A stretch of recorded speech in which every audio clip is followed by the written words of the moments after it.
When the standards are established, that will determine how much change financial institutions have to make to those infrastructures.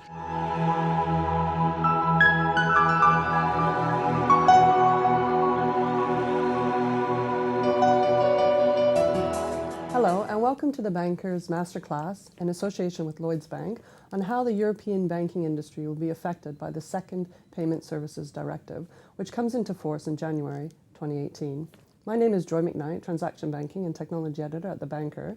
In the first three parts of this Masterclass series, we looked at the extended scope of the directive, the innovation needed to successfully deliver on PSD2, and also how banks are rethinking their payment strategy in light of the proposed move to immediate payments. In the final part, we will look specifically at the security standards and the European Banking Authority's role in setting these standards. I'm joined by Gavin Maclean, Head of Cash Management and Payments Product, Global Transaction Banking at Lloyds Bank. Thanks for joining me today, Gavin.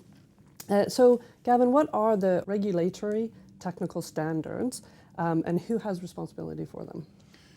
In Chapter 2, Joy, we discussed the innovative services that will flow from the establishment of the second Payment Services Directive. The regulatory technical standards are the set of rules that will underpin how those services operate in a secure and reliable manner.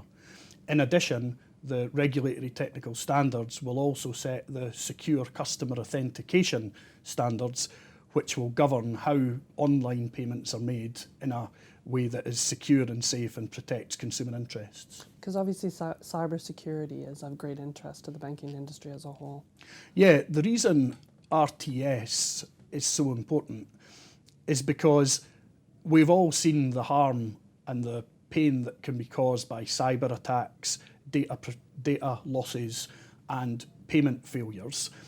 And in implementing the second Payment Services Directive, like with so many industry collaborations, getting thousands of existing suppliers and potentially new suppliers to cooperate in a way that will deliver a standard, reliable service is going to be the key to the successful implementation. So the regulatory technical standards will give us the framework to do that and will ensure that all of the service providers are subscribing to a standard of service that consumers can come to expect and rely on. And so why are RTS, why are they so important to financial institutions? So the RTS are important first and foremost because they are the standard that will ensure the successful implementation and adoption of the new services that the second Payment Services Directive is going to bring about. The reason they're so important to financial institutions is because as existing participants in some of those services today, we have large infrastructures in place that are supporting that activity today.